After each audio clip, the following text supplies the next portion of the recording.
You're welcome back. Now we are going to be looking at the graphic designing aspect of our computer ICT special training. Now let's check on the graphic designing aspect. We have mentioned a lot of things concerning computer that should give you enough insight of what computer system is on its own. Now we have the aspect where we mention opening and running computer program. Now let's enter into it. Let's get to it. Now, what is graphic design? We are choosing this path as a part of this very section, as part of our operation towards running computer programs on the screen.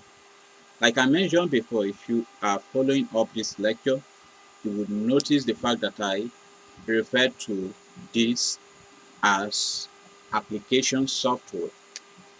We are going to be running an application software under the designing system to make sure we do the needful. Now, what do we understand by the word graphic design or the term graphic design?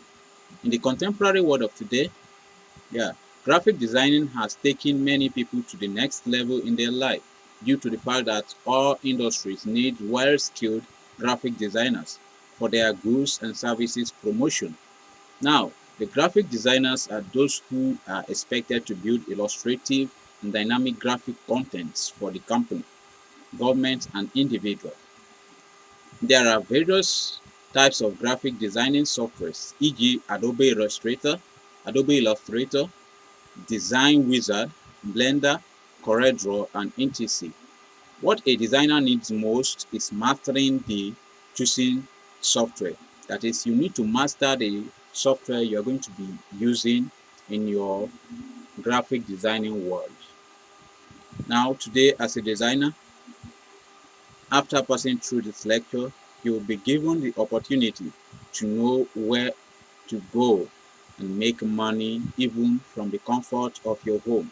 All you need to do is reach us on our page, then we'll guide you through on what to do next to make sure you make money after understanding the usage of Corel graphic designing very well.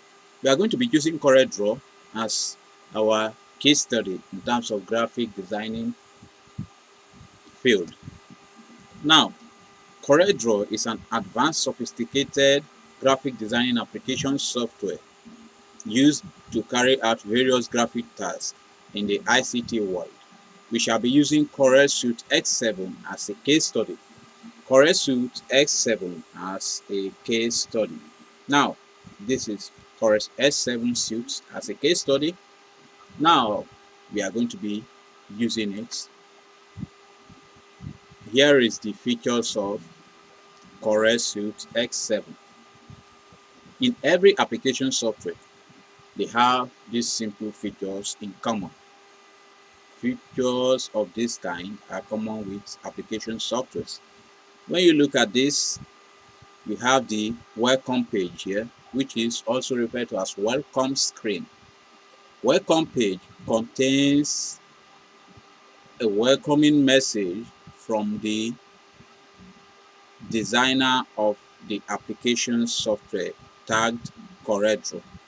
This is a software created by some group of software engineers so that you use it to carry out your graphic content designing in the ICT world generally. Now we are going to be looking at the features of Corel X7. Here we have the title bar. What is the title bar all about? Title bar gives or displays the document name, the name you give to your document. That is what the title bar stands for. It means the aspect of your application software, CorelDRAW, that displays the name of your document. Take for instance, now I can be designing something that has to do with certain school, and I may choose to save it with the name of the school. let's assume Imicro ICT School. I want to design the logo of a Imicro ICT School, and I saved it as Imicro ICT Group. It will be showing here, right here, where my cursor is. You will see, instead of the untitled there, it will display the name of the document. That is what the function of title bar is. Now we have the menu bar. Listen attentively. Menu bar has to do with the aspect of the graphic designing software that displays the command drop down command tabs for certain operation within the software. Under the menu bar, we have the file menu, edit menu, view menu, layout menu, object menu, effect menu, bitmap menu, text menu, table menu, tools menu, windows menu, and the help menu. All these menus, when you place them, you click on them, they give you a drop down command. A drop down command in the sense that they will have a list of things dropped like this, and you can choose whichever one or whichever operation you want to perform there. That is the function of the menu bar. You have the standard toolbar. Standard toolbar contains buttons that serves one way or the other as the shortcut to what you have under most of the menu bars here. They serve as shortcuts to it. Like this one, we have the new button here, we have the open button here, and we have the save button here. All that can be found under the file menu as well. They only serve as shortcuts so that instead of opening and dropping commands and looking for one thing or the other, you can simply click the button available. And if you don't want to use any of this button, of course, you can also use the keyboard shortcuts. Keyboard shortcuts also have links to all this. Now, we are going to be looking at the property bar. Property bar displays the details of your highlighted contents. Highlighted what? Content in the system.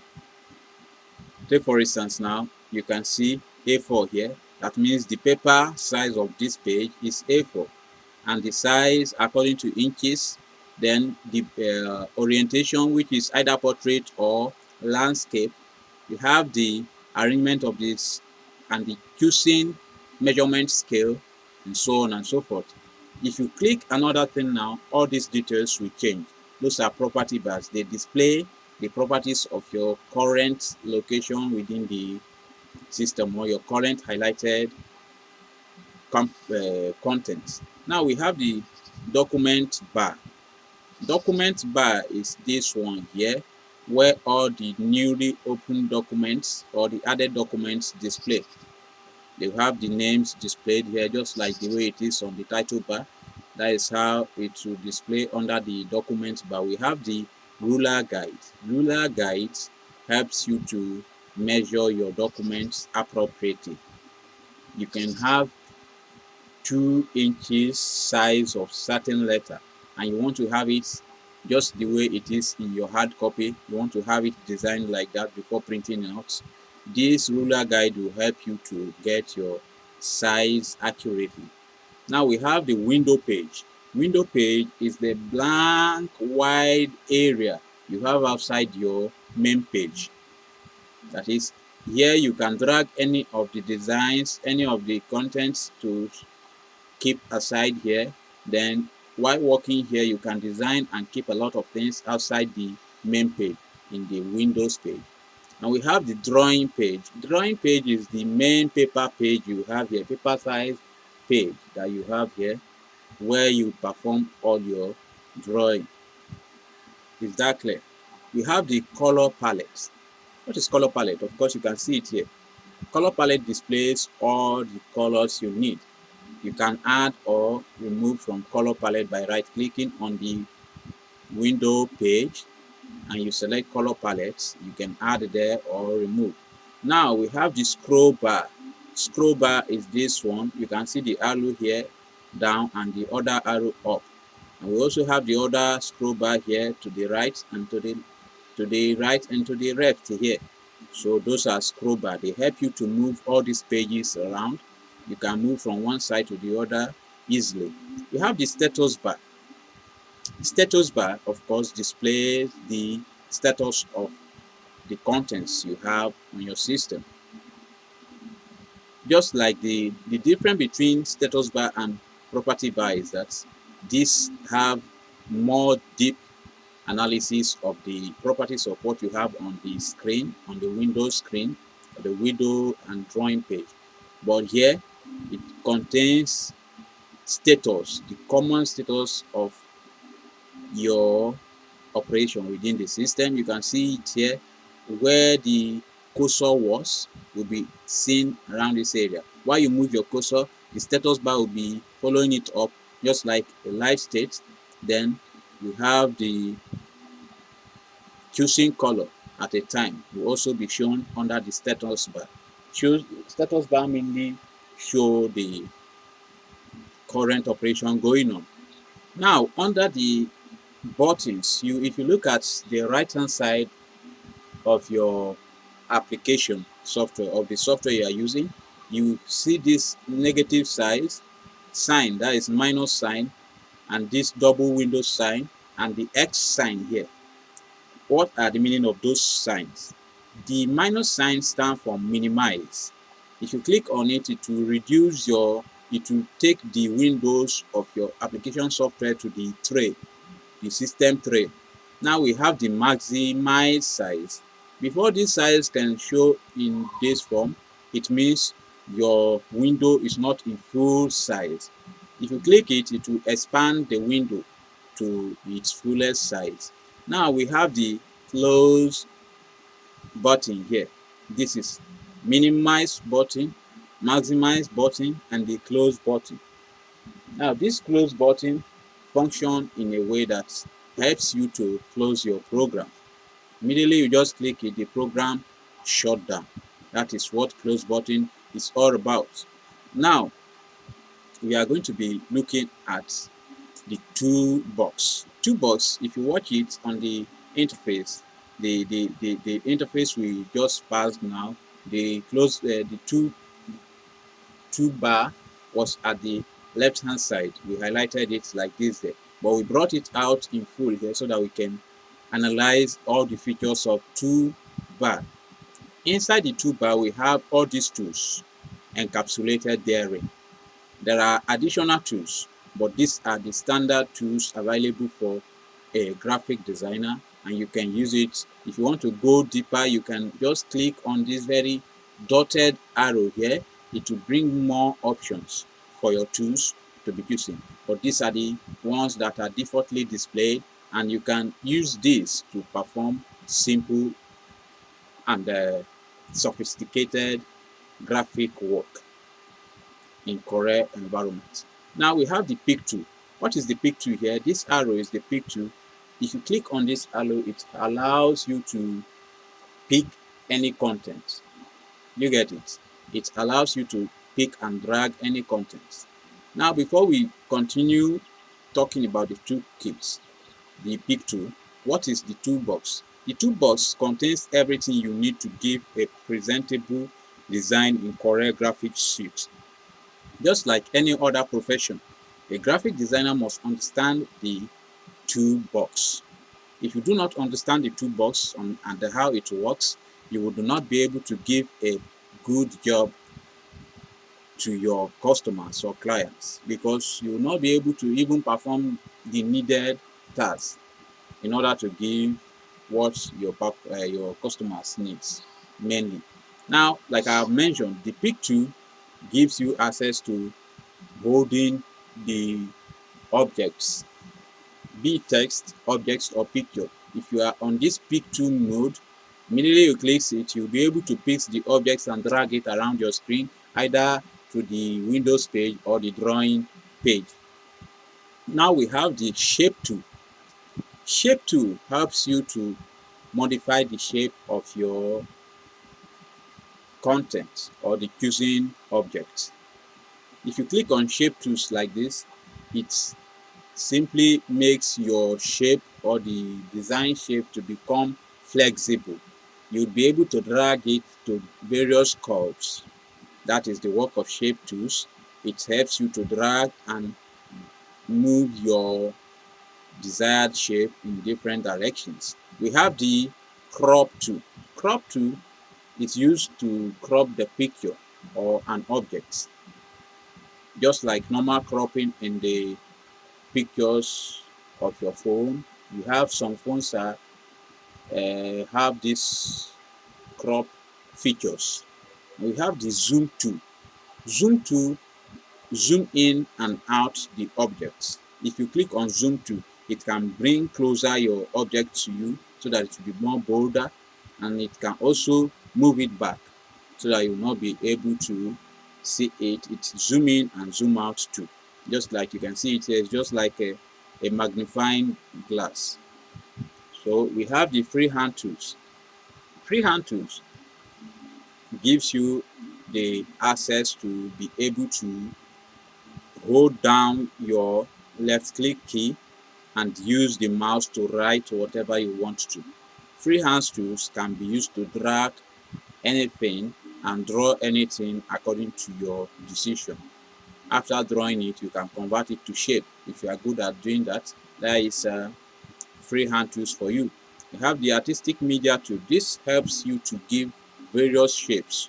If you are going to attend the practical class, of course, we are going to be practicalizing most of this in other packages. You would be able to see the features or the uses of these tools. This one gives you special effect on shapes.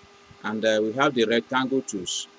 Under this rectangle tool, we have the parallelogram shape under it, and it gives you the opportunity to draw a rectangular shape and later modify to any form of shapes you desire to do by converting it to a flexible shape using the shape tools. Shape tools usually help you to convert already pre-designed shapes into flexible shapes so that you'll be able to manipulate them in the correct word. You have the eclipse tool. The eclipse tools contains some kind of earth-like or eclipse-like shapes in circular form. You have the polygon tools. There are a lot of polygons under this. Even under these polygon tools, you have the star shape. It contains a lot of shapes in package. It's in form of polygons. They have various angles. We have the text tools. Of course, if you want to type or write anything on your graphic design, you use the text tool to do that. You have the parallel tool. This parallel tool will help any designer, of course, to set each shape on parallel. It have end-to-end measurements in parallel. If you want to do any measurement, you click on this side and drag it to the other side. It will give you the parallel looking sides. Now we have the straight line connector. Straight line connector, like the name implies, connects one object to the other in straight line. It connects each interface to the other in straight line. Mostly this type of thing help um, illustrators and also some kind of designers that has to do with project management and so on and so forth. We have the drop shadow. This drop shadow gives shadow to your shapes. If you click on it, it gives shadow to the shapes you already designed. We have the transparent tool. The transparent tool is what helps in giving fading backgrounds. Most of us find it difficult, especially those of you that are not used to correct draw, find it difficult to know how to fade in some shapes. With the help of transparent tools, you'll be able to have in some shapes behind the scene and have them viewed from the front side. You have the color eye drop. Color eye drop helps you to drop the color of certain stains on the design. If you have some kind of design that you have some pictures that are already stained with one color or the other, you can use this to work on it and make it more perfect. You have the interactive tools. Interactive fill tools help you to fill in colors into a shape. You can simply draw a rectangular shape and use these interactive tools to fill in different colors, either green, white, green, blue and white and red, in circular form, in parallel form, in zigzag form, and so on and so forth. That is the work of interactive fill tool. We have the smart fill tool. This smart fill tool allows you to pick color. You pick color and fill it into a shape from another interface. That is the smart fill in tools for you. With the help of this, you'll be able to use the toolkits. That is the toolbox of the Corel. This is where the main job is. If you have understand how to use this, there is no need for you to go extra mile again. All you need to do is blend your skill and be able to use all this perfectly with the help of the menu bars, especially if you are working under this, converting to various formats and manipulating them to give you the best is all you need to do. This is where the job is. Just like I mentioned on the definition, in any profession, be you mechanic, whatsoever you are into, if you do not know how to use your toolkit, you wouldn't be able to give the best out. That is why it is very important for you to make sure you attend our practical lectures or or visit our YouTube channel to get the practical lectures on how to use each of these tools perfectly. Thank you very much for your time. If you have any question, you can go to our page on Facebook, like we've mentioned before, and drop the question. Here we are with the assignment for you as you are watching. Now we have the shape insertion and exercise. Shape insertion exercise and assignments. Like we've mentioned in the two, if you are the type that is very conversant, very friend with shapes, you would know that this is simply a rectangle shape taken from the rectangular shapes. Now this an ellipse shape which is in circular form taken from that ellipse tools, the polygon shape, and this is star shape. This is also from the polygon shape, and under the shape, this is where we have it. These shapes, we have the heart shape as well. Try to insert all this perfectly there. The assignment for you is this. We have this one gotten from an online personnel in person of Mr. Amos. So you can simply design this as an assignment and submit to our channel. We'll score you perfect. Now look at it. There's something you need to understand here. If you do not have this font, don't panic. If you do not have this logo, don't panic. Put whichever logo you want to put there. And of course, we do not have the copyrights on this person's photo. Hence, you can use any other photo to represent this. We just want to give you this as an example of what you can do after having the understanding of how to use your text tool. Then insertion of picture, of course, you can insert any picture with the help of Control I, which is import. It is under the menu, that is the what we call it, the file menu. You can get it from there, and if you can't find it easily, don't worry, the next lecture will make it more easier for you. Just try and do the insert shape which we gave as an exercise now, then submit. As for this, we would treat something similar in the next lecture. Remain blessed and God bless you. Let's move on. There's always more for you to learn. Stay blessed. See you on the next lecture. Bye.